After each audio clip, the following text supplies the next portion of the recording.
All right, so are you ready to dive into something really, really mysterious? Oh, yeah. Always up for a good mystery. Okay, good, because today we're talking about the Chaldean Oracles. Hmm.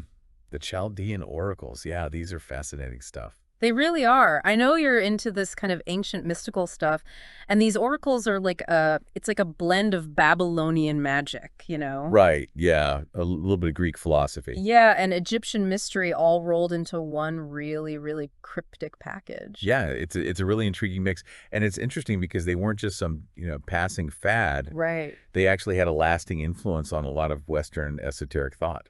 That's what I find so interesting about them, even just reading through Mead's book, right, Chaldean Oracles, Volume 1, it's clear that these oracles, they draw on all these ancient wisdom traditions. It's like a tapestry. Absolutely. And a good place to start, I think, with understanding the oracles is their concept of the divine, Okay. which is very unique. It's a whole hierarchy of gods. Yeah. But unlike anything you'd find in like typical Greek or Roman mythology. Okay, so when we talk about the divine hierarchy, we're not talking about, a bunch of gods just hanging out on Mount Olympus or something. Oh, no, not at all. Ah, This is much more intricate. okay. The oracles present these three main levels. You have the effable father, you have the intelligible triad, and then, down here in the sensible world, that's us. Okay, so the ineffable father, I mean, that name itself kind of suggests something pretty profound.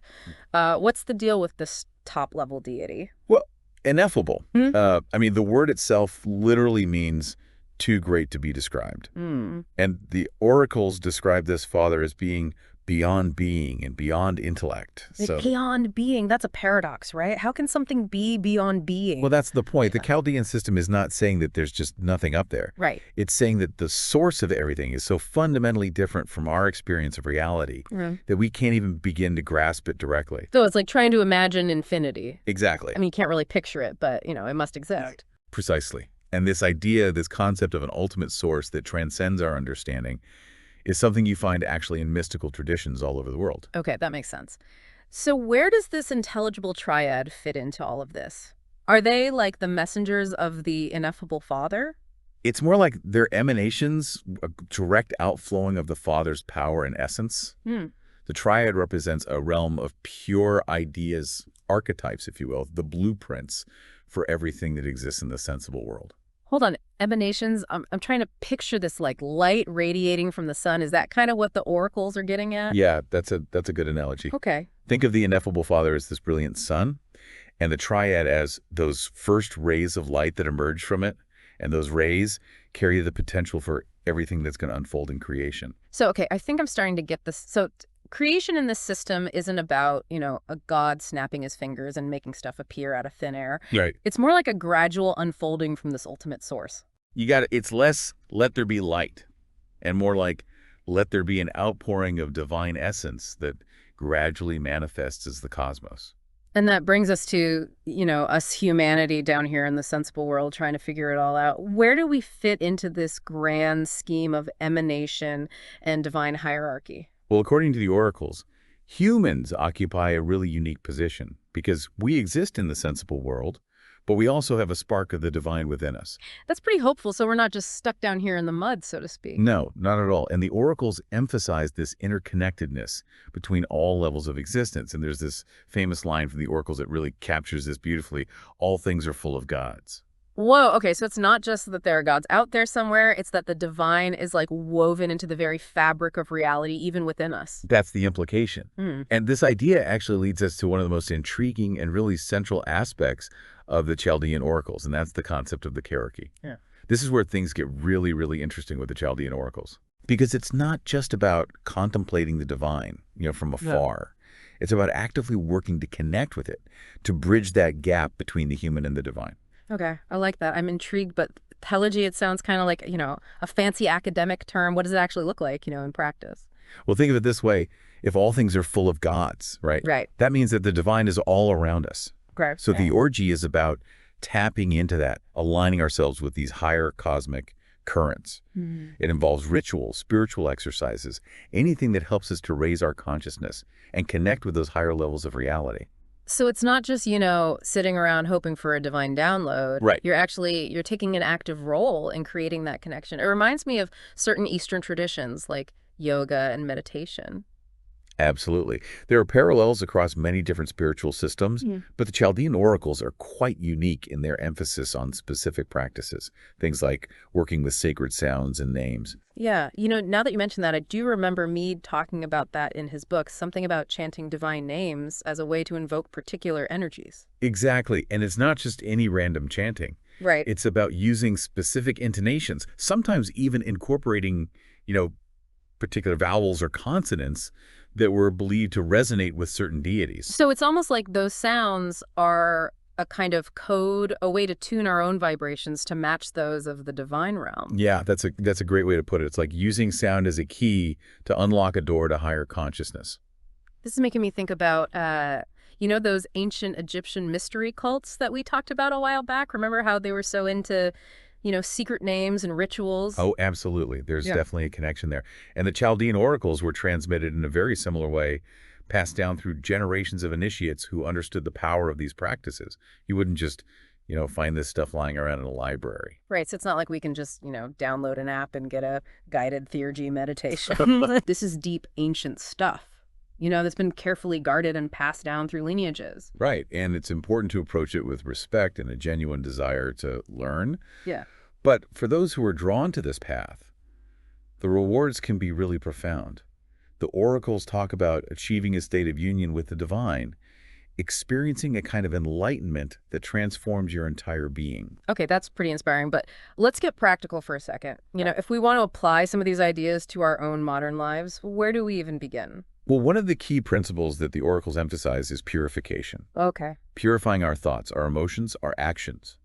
Anything that might cloud our connection to the divine. So it's like trying to tune into a radio station. You got to clear out all the static first. Exactly. And this purification isn't just a one-time thing. Right. It's an ongoing process of self-awareness and self-improvement. And the oracles talk about cultivating virtues like justice, wisdom, courage as essential parts of this process. So it's not just about, becoming a better person for our own sake. It's about becoming more receptive to the divine. Precisely. It's about aligning ourselves with that cosmic order, becoming more harmonious beings. Okay, I like that. But how do we know what that cosmic order actually looks like? I mean, isn't that kind of subjective? Well, the oracles offer some guidance, but they also leave room for interpretation. Oh, okay. They talk about living in accordance with divine laws, which they describe as these principles of balance, harmony, and justice. So it's about paying attention to those underlying patterns, in nature, in human relationships, even in our own lives. You got it. It's about becoming more conscious of how our actions ripple outward and affect the whole. Okay, so we've got purification, we've got aligning with the cosmic order, any other, nuggets of wisdom that the oracles offer for those of us trying to apply this stuff, in our modern world. Well, one of the most intriguing and perhaps controversial aspects of the art is the idea of drawing down divine power. Drawing down divine power. Now we're getting into some serious magic. Yeah, and it's important to be cautious with this concept. Yeah. It's not about manipulating the divine for selfish gain. Right. It's about becoming a conduit for these higher energies, allowing them to flow through us and into the world. So less about commanding the gods to do our bidding, Right. and more about surrendering to a greater power and allowing it to work through us. That's a much better way to put it. Yeah. And the oracles themselves actually caution against any misuse of these powers. They emphasize that theurgy should only be used for good, for healing, for promoting harmony in the cosmos. Okay, but who gets to decide what good means? I mean, couldn't this kind of power be easily twisted, for less noble purposes? That's a valid concern, and that's why the oracles stress the importance of aligning ourselves with the divine will, not just our own personal desires. Okay, but how do we know what the divine will is? I mean, isn't that open to interpretation as well? The oracles suggest that we can discern the divine will through intuition, through inspiration, through paying attention to synchronicities and signs in our lives. It's about developing a deep inner listening and trusting our connection to something larger than ourselves. So it's not about blindly following rules or dogma. Right. It's about cultivating that inner compass, that connection to our own inner wisdom, which the oracles seem to suggest is ultimately a reflection of the divine. Exactly. And that's what makes the Chaldean oracles so empowering. They're not just a set of beliefs or practices. Right. They're an invitation to embark on this journey of self-discovery and spiritual transformation to reclaim our own innate divinity. I love that it's about recognizing that divine spark within each of us, the potential for connection and enlightenment that's always there waiting to be awakened. That's the heart of it. And this concept of reclaiming our divinity actually ties into another fascinating aspect of the oracles, their understanding of how these mystical pronouncements were received and transmitted. All right, now you've got me really curious. Tell me more about this transmission process. How did these oracles actually come into being? So we're talking about some kind of like divine inspiration, I guess. Yeah, but it wasn't like, Moses up on the mountain getting the Ten Commandments. Right, right. It wasn't delivered all at once in one neat little package. Okay. The Chaldean oracles, they kind of emerged over time through different individuals acting as these channels for the divine. So it was more like, these fragments of wisdom, maybe whispered in secret gatherings, written down in pieces. Yeah, that's a great way to put it. And it makes sense when you think about the time period that these oracles emerged from. Okay.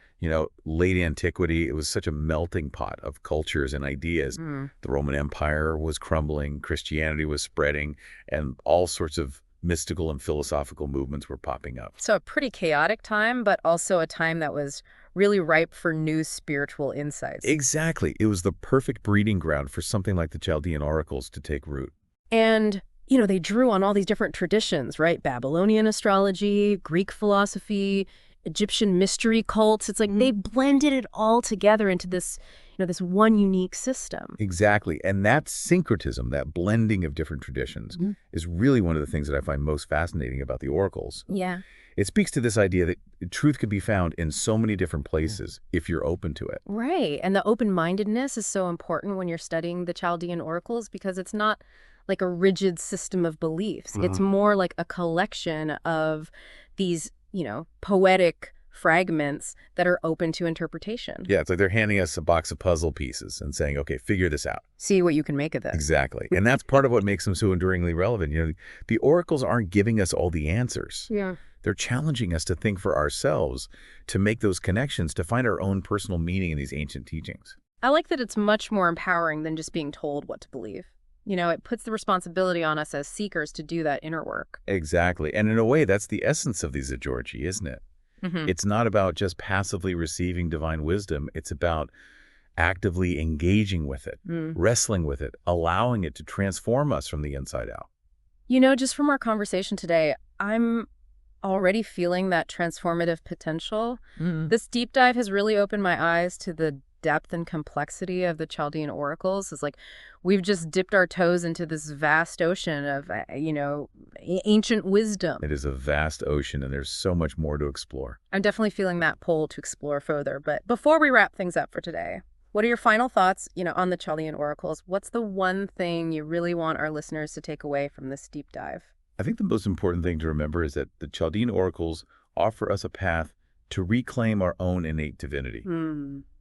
They remind us that we're not separate from the divine, that we carry a spark of that cosmic fire within us. That's such a powerful message in a world that, can often feel so disconnected from the sacred. It's true, we get so caught up in the material world that we forget about that deeper dimension of reality. Right. And the oracles are there to invite us to look beyond the surface, to reconnect with that source of wisdom and power that resides within each of us. So it's not about seeking something outside of ourselves. It's about remembering who we truly are, these beings of light connected to the divine source.